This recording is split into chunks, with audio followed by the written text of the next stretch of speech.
In the world of Trails, there are characters who have had their much-deserved happy ending. Their story arc has run its course, they've fought through the adversity, and they've come out much better off at the end of the tunnel. And then there are the unfortunate souls who have been left on the shelf, so to speak, individuals who have appeared in-game but were never the centre of attention in their respective arc. And that's what this video is, it's a look at the characters who have appeared in the games in some sort of capacity but have unfinished business as of Cold Steel 4. And therein lies your spoiler warning. We'll be diving into those up till Erebonia's final entry. And even though I have played Hajimari no Kiseki, I am going to frame my commentary as if I have not played it at all. In no particular order, let's have a look.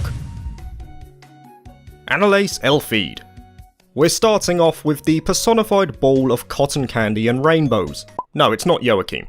Annelise is what I consider to be a fan favourite, and that opinion did stand until 2 weeks ago when no one put her in their top 10. Surprising. Regardless of her popularity though, Annelise hasn't had a share of the Trails pie since Sky III, and she only got the briefest of nods come the end of Cold Steel 4 during that still image montage. However, I do feel that Falcom are not finished with Annelise in the slightest. First of all, she's the granddaughter of Yoon Kafai, who I think will have a very important role in the Calvard arc, and you can't have the elder without the junior. And second of all, Falcom have leaned to including her in some of the latest Falcom merch. I'm looking at the 8 Leaves image they included with the Hajimari limited edition here. And it's not like Annelise had a notable story of her own during her appearance in Sky, so I think she's gonna come back all swords blazing in the next arc. Cedric Rice Arna. Moving from Sky to Cold Steel now, and possibly one of the most misunderstood characters in the series thus far.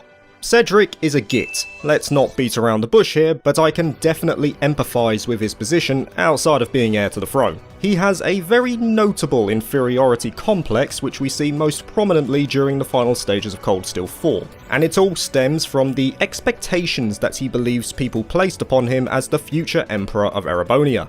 And it's because of that he came to not only idolise Osborne, but also why he desired strength in its purest form. And come the end of Cold Steel, we see that he has supposedly joined Ouroboros as an enforcer, which naturally means he is going to be returning in some capacity. This is a new start for Cedric, and a real chance for him to prove himself. Zin! I'm not going to say your surname because I'll probably butcher it. Oh Zin, I feel for you, man. You're a good guy. Unfortunately, you just got overshadowed by the stellar cast at the forefront of the Sky games. But that's the thing, even though Zin did get a story of his own with the likes of Walter and Killiker, I always got the impression that he was not the centre of attention in the Sky games. He was never meant to be. And that's because he was going to get his real moment to shine come the Calvard arc. What they'll do with him, I'm not so sure, but I'd like to think he'll get a moment on centre stage where he can really show what a great character he is. Sky Enforcers. So, I'm kind of cheating here, but I believe it's just a better idea to lump these two together as one.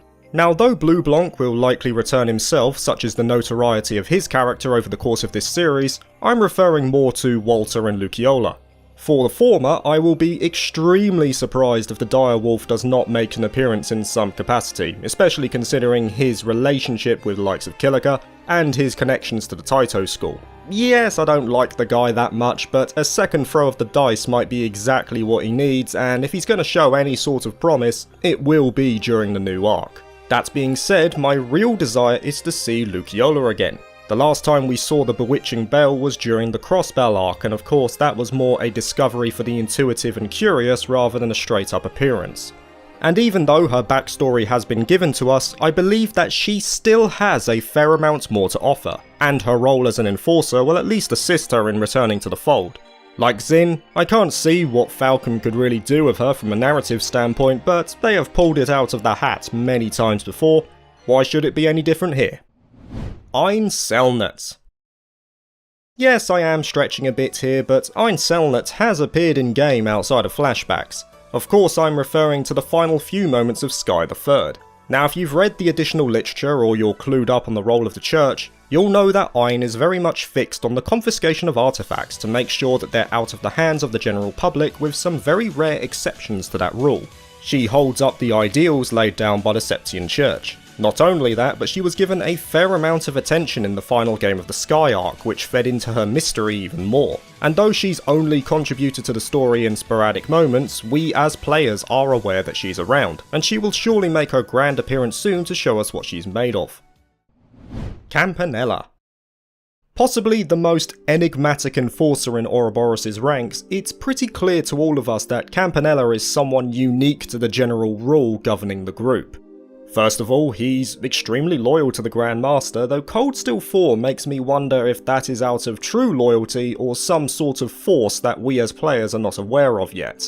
The moment where Yuna confronted the Fool in Act 1 of Cold Steel 4 made me think that this is not simply a choice that Campanella has made, it's potentially more than that.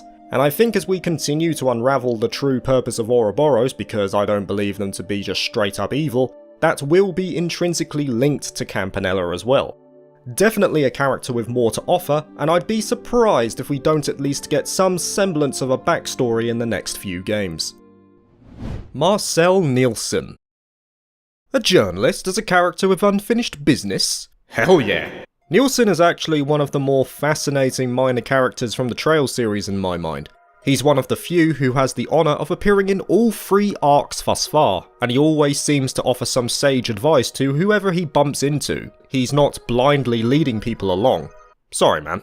And let's not forget, he somehow was able to acquire the last entry of the Black Records, something that should exclusively be under the jurisdiction of the Imperial family. The fact that he was able to find said artifact along with all of the other encounters we've had with him lead me to believe that Nielsen will have more to offer as he continues to travel the continent, and I'd like to believe he'll give us some more nuggets of information to aid us on our journey. Beryl. Next up, it's Trail's answer to Blair Witch. Like Nielsen, Beryl is another character cloaked in riddles. She seems to have an uncanny ability to end up in places that, for all intents and purposes, she shouldn't be able to enter. And we were quickly able to see that she was not one of the barrel while enrolled at Fours. She pretty much had a whole casket to herself. What's really interesting for me though is that Beryl seems to escape general logic. We know that she's not a witch or anything of that ilk, but she's clearly connected to the land in some spiritual manner, and with her ever-increasing levels of curiosity, I feel that she will have her own moments in the future of the series, though whether they'll be of import to the plot or not remains to be seen. Sao Lee. Well, we're going into the Calvert arc, so it would be odd if Sao doesn't make an appearance in some manner. Being the branch head of Heiue in Crossbell, he's not averse to using any means he can to gain some sort of advantage. We see that many times during the Crossbell arc. And considering the path that Kuro no Kiseki will be taking in particular, this idea that the story itself will be more grey in terms of morality, I think Sao is the embodiment of that paradigm. White Orchid Dragon? More like Yellow Flytrap Gecko? He's not overtly evil or anything of the sort, but he's also not the kindest kid on the block either. He's that guy who would coerce you into a bad trade during the vintage Pokemon trading card days. And now that we're on our way to the land that birthed Heiue, it would be puzzling if he doesn't return in some big way. I can't see Falcom limiting him to a simple cameo appearance either. I personally see Heiue as an organisation that will experience some form of trouble during Kuro no Kiseki and beyond, and if there's a problem, you might as well get one of your sharpest minds to sort it out. Not to mention we know pretty much nothing about Sao himself, so there's that added carrot on the line as well. McBurn. Yeah, I think anyone who has played Cold Steel 4 would have seen my last entry coming from a mile away. In those final few hours aboard Tuatha De Danann, McBurn went from one of the most boring and generic characters in the series to one of the most interesting, at least in my opinion. McBurn himself is linked quite notably to something that we as fans know very little about, that being the Great Beyond and the Divergent Laws, phenomena that cannot be explained through normal logic and are put down as events derived from the goddess Aidios. And I don't think there's any coincidence why Falcom have decided to reveal the true nature of McBurn till now. Because I feel that the idea of the Great Beyond and the Divergent Laws will take a much greater element of importance as we go into the second half of the series. And McBurn is pretty much the personification of that mystery. He is the one who allows this concept to not feel contrived. Of course, I also have to add on the reclaiming of his memories and that he now intends to question the Grand Master in particular for further answers, which means that McBurn as a character is arguably at the front of a plot device that is only going to become more significant as we progress.